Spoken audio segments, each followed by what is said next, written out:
প্রিয় শিক্ষার্থীরা, Gurukul online learning নেটওয়ার্কের আজকের ক্লাসে সবাইকে স্বাগত জানাচ্ছি। আজ তোমাদের সাথে আছি আমি Mohammad Khaled Hossain, instructor civil technology, Dhaka polytechnic institute.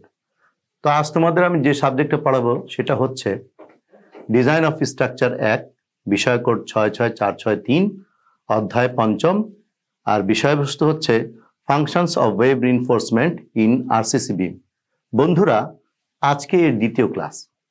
তা আমরা দেখে নিই আজকের শিক্ষণফলটা কি।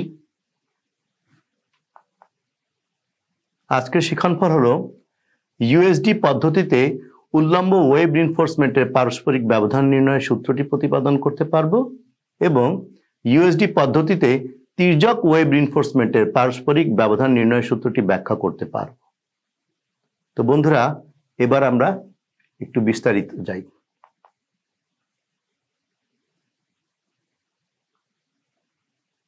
বন্ধুরা, দেখতে পাচ্ছ উল্লম্ব ওয়েভ রিইনফোর্সমেন্টের ব্যবধান নির্ণয় ইউএসডি পদ্ধতি। তো তোমরা এখানে একটি ফিগার দেখতে পাচ্ছ। তা আমি মনে করি তোমরা এই ফিগারটি খুব ভালোভাবে বুঝলে সামনে যতগুলো প্রতিপাদন আসবে সূত্রে তোমরা সহজে বুঝতে পারবে। চলো আমরা এই চিত্রটি ভালো করে বুঝে নিই।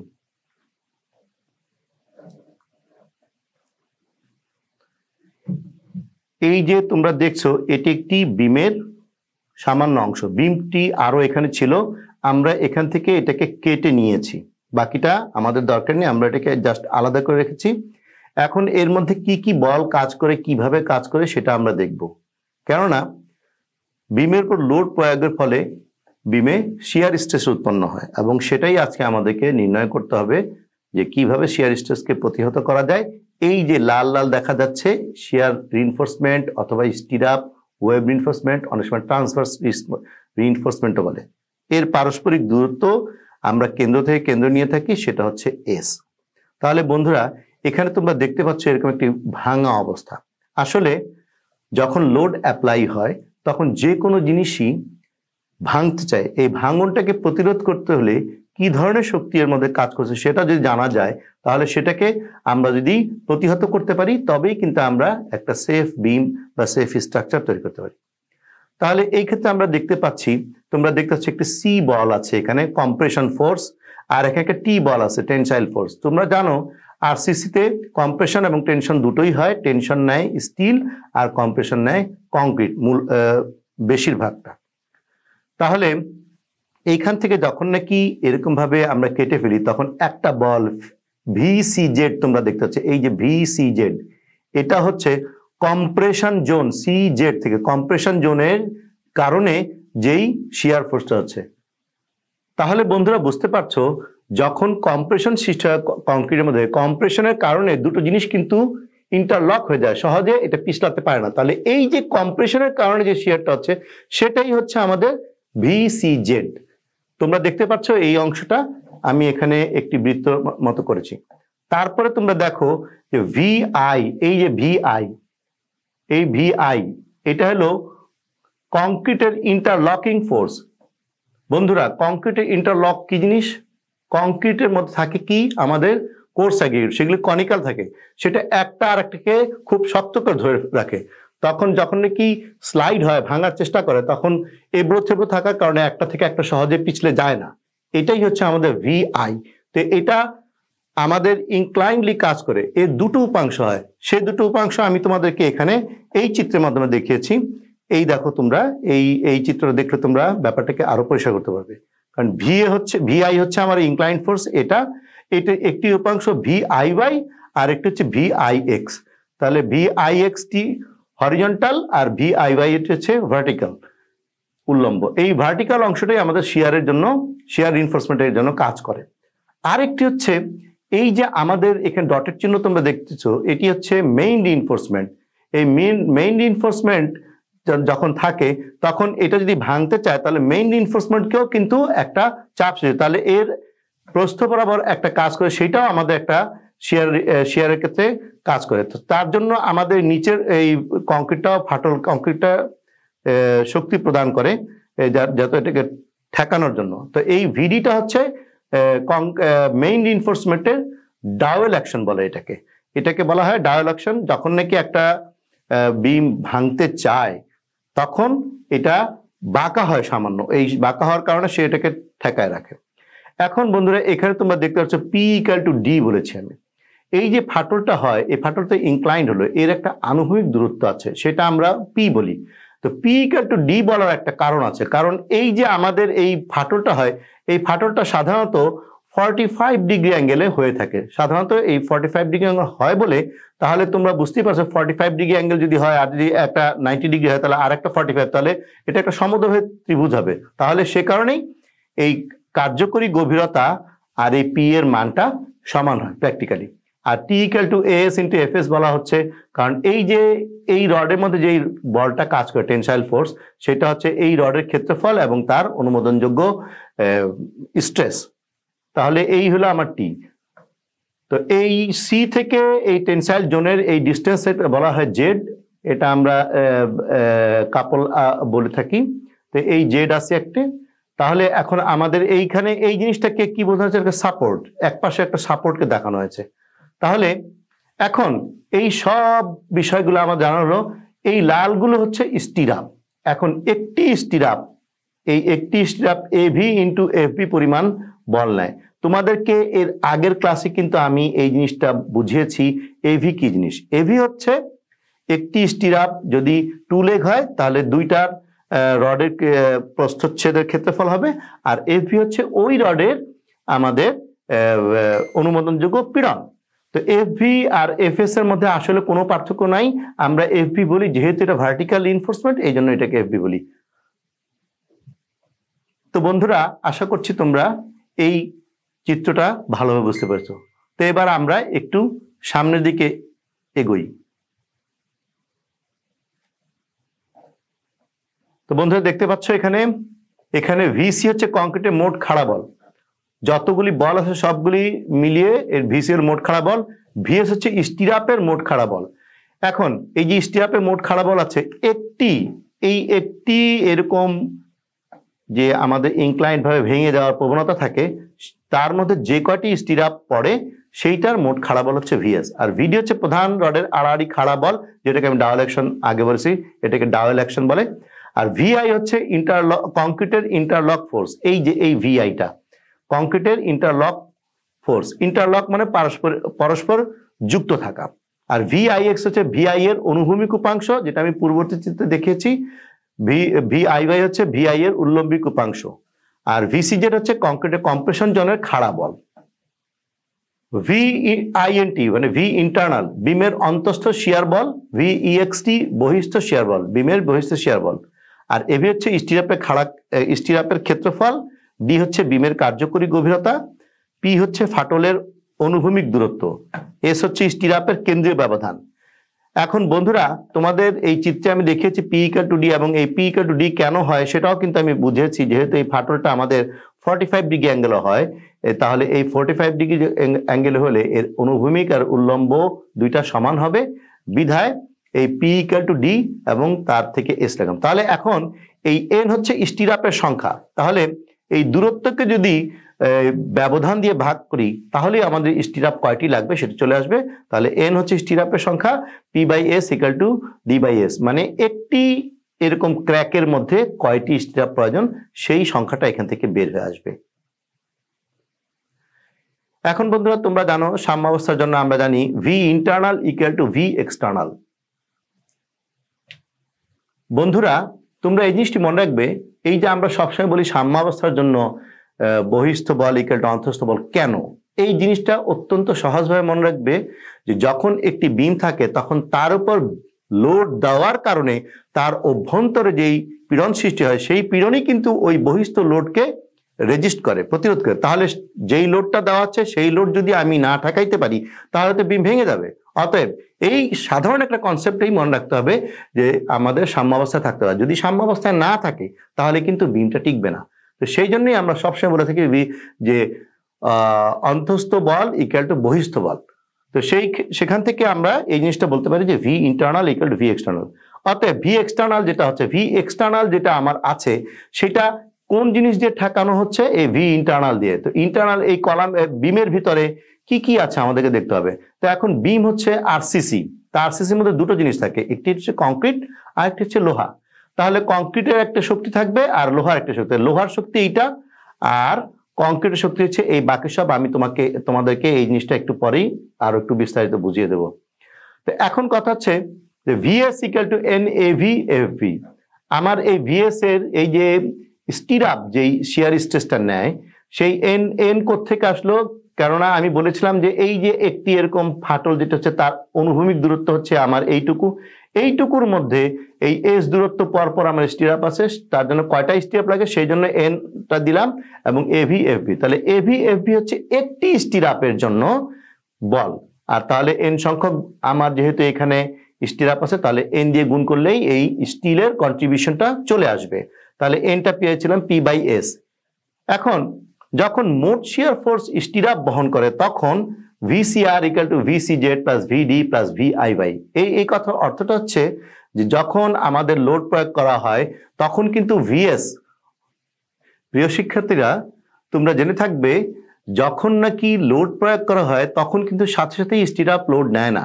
যখন এর উপরে লোড প্রয়োগ করার ফলে কংক্রিটের বহন ক্ষমতার উপরে যায় তখনই কিন্তু আমাদের ওয়েব রিইনফোর্সমেন্ট লোড নেয়। তাহলে এই যে ফাটল সৃষ্টির জন্য যে লোডটা হলো সেটা ভিসিআর, সেটা হচ্ছে কংক্রিট থেকে তৈরি, কংক্রিটের যে প্রতিরোধ ক্ষমতা আছে তার সবগুলো। তো সেজন্যই এখানে দেখানো হচ্ছে যে VCR equal to VCZ VD plus VI, তার মানে স্টিরাপেরটা বাদ দিয়ে যেটা আছে। তাহলে এই লোডের কারণে কিন্তু আমাদের ক্র্যাক হয়। এবং তোমরা এর আগে আমি যখন তোমাদের শিয়ার স্ট্রেস পড়িয়েছি তখন কিন্তু আমরা ওই ভিটা বের করেছি ভিসিআর ডিভাইডেড বাই বিডি, এবং এই ভিসিআরটা ছিল আমাদের ডি ডিস্টেন্স দূরত্বের শিয়ার ফোর্স, সেটা ছিল ডাব্লিউএসডি তে, এবং ইউএসডি তে আমরা ভিইউডি লিখি। তো যাই হোক, এটা আমরা সমীকরণ 2 হিসাবে রাখি আর আগেরটা রাখলাম সমীকরণ 1। এখন বিম যখন ব্যর্থ হয় তার মানে ঠিক ব্যর্থের প্রাককালে V external equal to V N এবং F V equal to F Y. বন্ধুরা, প্রিয় শিক্ষার্থীরা, এই জিনিসটা তোমাদের ভালো করে জানতে হবে, V external equal to V N কেন হয় এবং F V equal to F Y কেন হয়। আসলে ভি এক্সটার্নাল হচ্ছে আমরা যেই লোডটা উপর থেকে দিচ্ছি, আর ভিএন হচ্ছে সে যা নিতে পারে, সর্বোচ্চ যেটা নিতে পারে। তাহলে আমরা যখন নাকি বিমটা ব্যর্থ হওয়ার ঠিক আগের মুহূর্তে যে লোড, সেটাই হচ্ছে আমার ভিএন, যেটাকে আমরা নমিনাল শিয়ার স্ট্রেস বলে থাকি, এবং এটা হচ্ছে আমার যে লোডটা আমি দিব সর্বোচ্চ যে লোড সেটাই। আর F V equal to F Y, যখন আমরা লোড প্রয়োগ করি তখন স্টিলে স্ট্রেস সৃষ্টি হয়। তো প্রাথমিক অবস্থায় যে স্টিল 60,000 PSI লোড নিতে পারে তাকে যদি 40,000 দেয় সে স্বাচ্ছন্দ্যে নেয়, কিন্তু যখন নাকি 60,000 দিকে যায় তখন তার অনুমোদনটা ঠিক ইল্ড স্ট্রেসের দিকে যায়। এই জন্যই আমরা বলি যখন নাকি ফেল করতেছে তখন ফেল করার অর্থ কি, সবাই তার পূর্ণ শক্তি ইউজ করে কিন্তু রাখতে পারে না, এটাই হলো কনসেপ্ট। তো সেই জন্য তখন এফভিটা হয়ে যাবে এফ ওয়াই। তো দেখা যাক পরবর্তী স্লাইডে কি আছে। অতএব সমীকরণ 1 হতে পাই VN equal to VCR plus VS. তাহলে এখান থেকে এই সূত্রটা আমরা পেয়ে গেলাম। বন্ধুরা, তোমরা কিন্তু ওই আগের যে সকল কথাবার্তা ছিল তোমাদের যদি পরীক্ষায় আসে প্রমাণ, তোমরা কিন্তু এখান থেকেই শুরু করতে পারো। কারণ তোমরা বলবে যে আমরা জানি nominal share strength equal to কংক্রিটের বহনযোগ্য শেয়ার স্ট্রেংথ এবং স্টিলের শেয়ার স্ট্রেংথ। তোমরা এখান থেকে শুরু করলেও হবে, কারণ এখান থেকেই আসল মূল আমাদের প্রতিপাদনটা শুরু হয়। তার আগে একটু জাস্ট এটা ফিলোসফি। তাহলে এখান থেকে আমরা ভিসিআর পেলাম, আর ভিএস আমরা পেয়েছি P by S AV F I. অতএব VN equal to VCR plus AV FV D by S. P by S মানে হচ্ছে ডি বাই এস, যেহেতু পি ইকুয়াল টু ডি। অতএব VN equal to VC plus AV F Y D by S. কেন? যেহেতু এটা আমাদের fail করার মতো অবস্থা হয়ে গেছে, সেই জন্য এফ বিটা হয়ে গেছে এফ বাই। এখানে দেখো তোমরা এভি ছিল, সেটা এভি আছে, আর এখানে এফ বাই, এটা এফ বাই হয়ে গেছে যেহেতু ফেলের দিকে। এখন এই জায়গায় ভিসিআর যেটা আছে কংক্রিট দ্বারা, সেটাকে আমরা ভিসিআর ইকুয়াল টু ভিসি বসিয়ে পাই VN equal to VC plus AV F Y D by S. কংক্রিটের অবদান আর এটা হচ্ছে স্টিলের অবদান, যেটা আমাদেরকে স্টিলটা নির্ণয় করতে হবে কত দূরত্ব পরপর আমরা বসাবো, এবং সেই দূরত্বটা হচ্ছে এস। তাহলে এখান থেকে আমরা এটা পেলাম। কিন্তু আমরা ইউএসডি সিস্টেমে জানি design strength greater or equal two প্রয়োজনীয় স্ট্রেংথ। তাহলে ডিজাইনটা হইতে হবে প্রয়োজনীয় স্ট্রেংথে বেশি। তাহলে আমরা এই দুইটাকে এইভাবে করতে হবে, ডিজাইন স্ট্রেংথ হচ্ছে phi VN greater or equal to VO. এই ফাইটা হচ্ছে রিডাকশন ফ্যাক্টর, তোমরা শিয়ারের ক্ষেত্রে এই ফাইটাকে 0.85 ধরবে। তাহলে এই 5n পাইলাম আমরা। তাহলে দেখি এর পরবর্তী স্লাইডে কি আছে। অতএব সমীকরণ 4 হতে পাই VU equal to 5vn equal to 5vc plus 5av fy/ds। তার মানে ফাই দিয়ে গুণ হচ্ছে এগুলো সব। এখন ভিইউ মাইনাস 5vc এইটাকে জাস্ট সমাধান করা, ভিইউ মাইনাস 5vc 5av fy/ds। এখন s ইকুয়াল টু কি হবে 5av fy/d divided by ভিইউ minus 5vc। তার মানে হচ্ছে সর্বোচ্চ যেই শিয়ার স্ট্রেস আছে, শিয়ার ফোর্স, সর্বোচ্চ শিয়ার ফোর্স থেকে কংক্রিটের শিয়ার ফোর্স বাদ দিব, তাহলে বাকি যেটা থাকবে সেটাই আমার স্টিল বহন করবে। এটাকে আমরা সমীকরণ 5 নামে অভিহিত করি। এখানে ভি হচ্ছে সর্বোচ্চ শিয়ার ফোর্স, সাপোর্ট থেকে ডি দূরত্ব শিয়ার ফোর্স, ভিইউ বিডি। এখন তোমরা শিয়ার স্ট্রেস নির্ণয় করেছিলে ছোট ভিইউ ইকুয়াল টু বড় ভিইউ বাই বিডি। তাহলে সেইখান থেকে বড় ভিইউ মানে কি ছোট ভিইউ ইন্টু বিডি। তার মানে ছোট ভি হচ্ছে একক শিয়ার স্ট্রেস, একক ক্ষেত্রের শিয়ার স্ট্রেস। একক ক্ষেত্রের শিয়ার স্ট্রেস দ্বারা একক ক্ষেত্রের শিয়ার স্ট্রেসকে যদি আমরা ক্ষেত্রফল দ্বারা গুণ করি তাহলে সম্পূর্ণ ফোর্স পাওয়া যায়। এটাই হচ্ছে নিয়ম, কারণ আমরা জানি force equal to stress into area. তো স্ট্রেস হচ্ছে ভিইউ আর বিডি হচ্ছে এরিয়া। তাহলে এভাবে আমরা পেতে পারি ভিইউ ইকুয়াল টু ভিইউ বিডি। এবং 5vc হচ্ছে কংক্রিটের অনুমোদনযোগ্য শিয়ার ফোর্স, সেটাও ঠিক সেরকমই ভিসিইউ ইন্টু বিডি। ভিসি হচ্ছে কংক্রিটের একক ক্ষেত্রের শিয়ার স্ট্রেস, সেটা আমাদের এসিআই কোড বলে দেয় কিভাবে করতে হবে, এগুলো আমি পূর্ববর্তী ক্লাসে তোমাদের দেখিয়েছি। আর বিডিটা হচ্ছে এরিয়া। তাহলে এখন সমীকরণ 5-এ উপরোক্ত মানদণ্ড যদি আমরা বসিয়ে দেই তাহলে একটু আমরা সহজ করার জন্য একটা স্টেপ লিখিনি, কারণ ভিইউ বিডি মাইনাস ভিসিইউ বিডি, তাহলে ভিইউ মাইনাস ভিসিইউ ব্র্যাকেট দিয়ে বিডি নিয়ে এলাম। তাহলে ডি আর ডি কাটা গেলে কি থাকবে, নিচে থাকবে বি আর উপরে ডিটা চলে যাবে। আর এই যে ভিইউ মাইনাস ভিসিইউ এটাকে আমরা ভি ড্যাশ ইউ বলি, যার এই অতিরিক্ত শিয়ার স্ট্রেস, এই অতিরিক্ত শিয়ার স্ট্রেসটাকেই কিন্তু আমাদেরকে প্রতিহত করতে হবে স্টিরাপ বা ওয়েব রিনফোর্সমেন্ট দিয়ে। তাহলে এই আমাদের হচ্ছে সূত্র S equal to 5av fy v dash U B. এটা আমরা সমীকরণ 6 হিসেবে রাখি।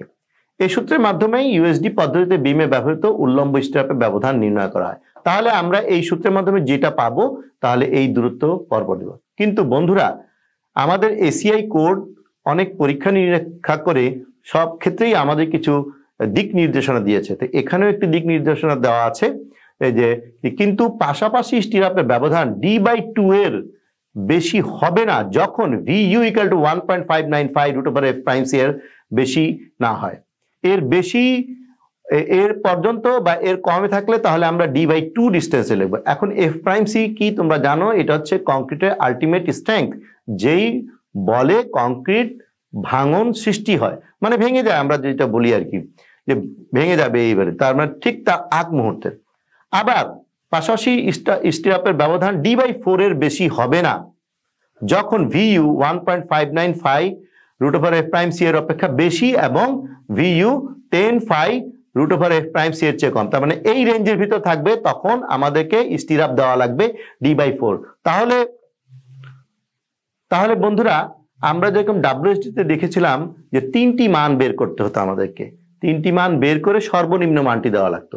তাহলে এখানে আমরা একটি মান বের করব, সেটা আমাদের S equal to 5av fy divide by V dash U by B, এই সূত্রের মধ্যে বের করব। কিন্তু তারপরে আমরা দেখব যে এখানে আসলে ভিইউ এর মানটা কি ছিল। যদি ভিইউ এর মানটা VU equal to 1.595 root over F prime C এর মধ্যে থাকে তাহলে আমরা d/2 ডিস্টেন্সে বসাবো, তখন আর আমার ওই সূত্রে কি পেলাম সেটা দেখার দরকার নাই।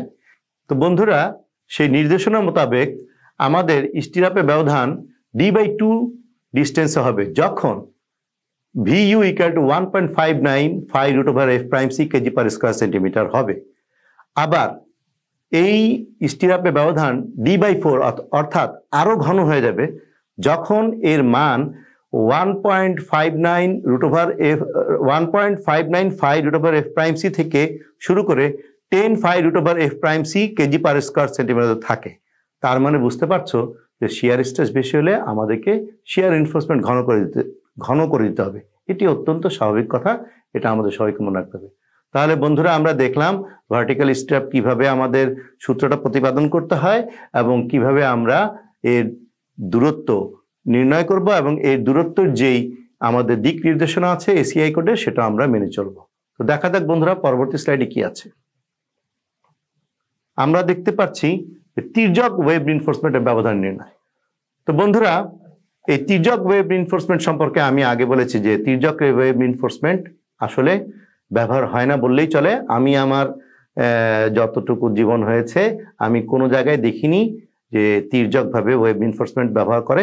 তবে এটা ব্যবহার হতে পারে যদি স্প্যান অনেক বড় হয়, যদি অনেক বেশি লোড হয়, তখন এই তির্যক রিইনফোর্সমেন্ট ব্যবহার হতে পারে। তবে আমরা এই তির্যকের ভার্টিক্যাল কম্পোনেন্টটাই হিসাব করি এবং ভার্টিক্যাল রিইনফোর্সমেন্টই দেওয়াটা শ্রেয়, কারণ মিস্ত্রিরা কাজ করতে স্বাচ্ছন্দ্য বোধ করে এবং ডিজাইনটাও সহজ। তারপরও আমাদেরকে জাস্ট এর একটু ফিলোসফি জানতে হবে, যেহেতু এটা আমাদের কোর্সের মধ্যে এটার সূত্র প্রতিপাদন করার কথা নাই, তারপরও আমি এর সূত্রটি লিখে দিলাম তোমাদেরকে। সূত্রটি দেখো, শুধু মনে রাখার জন্য অত্যন্ত সহজ, সেটা হচ্ছে S equal to phi A V F Y divide by V dash U B. এটা আমাদের আগে ছিল, এর সাথে যোগ হবে sine alpha plus cos alpha, এই একটা যোগ হবে। তাহলে আলফাটা কি জিনিস? এই আলফা হচ্ছে আমার যে স্টিরাপ এই অনুভূমিক যে কোণটা করছে সেটা হচ্ছে আলফা। তো সেই sine alpha plus cos alpha আমরা দিয়ে দিব। আর এখানে এই সূত্রটা প্রতিপাদন করতে আমরা যেমন আগে নিয়েছিলাম পি ইকুয়াল টু ডি, এখানে আসলে ডি তারপরেও ডি কট আলফা পরিমাণ নিতে হবে, কারণ এই ডিস্টেন্সটা হচ্ছে এইটুক ডিস্টেন্স হচ্ছে ডি কট আলফা। তাহলে এই পুরো ডিস্টেন্সটাকে আমাদের নিতে হবে, কারণ আমরা যখন নাকি স্টেপটা মেপে বসাবো তখন অনুভূমিক দূরত্বেই কিন্তু বসাবো, তখন কিন্তু আমরা কিন্তু কখনো এইভাবে দূরত্বটা মাপবো না, কারণ সেটা মাপা সম্ভব না, বিমের ভিতরে এইভাবে মাপা সম্ভব না। তাহলে আমাদেরকে ডিস্টেন্সটা কিন্তু এভাবে পেতে হবে এবং এই ইনক্লাইনেশন বলে দিতে হবে। আর এই আলফার মান সর্বোচ্চ 45 ডিগ্রি হতে পারে, 45 ডিগ্রি বেশি হলে সেটা কিন্তু আমাদের কাজে তেমন আসবে না। তো এই হচ্ছে আমাদের তির্যকভাবে যদি আমরা ওয়েভ রিইনফোর্সমেন্ট ব্যবধান করি, তির্যকভাবে ওয়েভ রিইনফোর্সমেন্টের ব্যবধান নির্ণয়ের সূত্র। তো বন্ধুরা আমরা প্রায় শেষ পর্যায়ে চলে এসেছি। আজকে আমাদের পাঠ মূল্যায়ন হচ্ছে ইউএসডি পদ্ধতিতে উল্লম্ব ওয়েভ রিইনফোর্সমেন্টের পারস্পরিক ব্যবধান নির্ণয়ের সূত্রটি প্রতিপাদন করতে পেরেছি। হ্যাঁ বন্ধুরা, আমরা কিন্তু এই সূত্রটি কিভাবে এসেছে সেটা দেখিয়েছি। তারপর হচ্ছে ইউএসডি পদ্ধতিতে তির্যক ওয়েভ রিইনফোর্সমেন্টের পারস্পরিক ব্যবধান নির্ণয়ের সূত্রটি ব্যাখ্যা করতে পেরেছি। আমরা এটা ব্যাখ্যা করেছি কিভাবে এটা কাজ করে। তো এর পরবর্তী হচ্ছে আমাদের বাড়ির কাজ। এক, আরসিসি বিমের তির্যক ওয়েভ রিইনফোর্সমেন্ট ব্যবহারের জটিলতা ব্যাখ্যা করো। আর দুই হচ্ছে ইউএসডি পদ্ধতিতে উল্লম্ব স্টিরাপের পারস্পরিক ব্যবধান নির্ণয়ের সূত্রটি প্রতিপাদন করো। প্রিয় শিক্ষার্থীরা, তোমরা এতক্ষণ আমার সাথে ধৈর্যের সাথে বসে ক্লাস করলে, সেজন্য তোমাদেরকে ধন্যবাদ জানিয়ে আজকের মতো এখানেই শেষ করছি।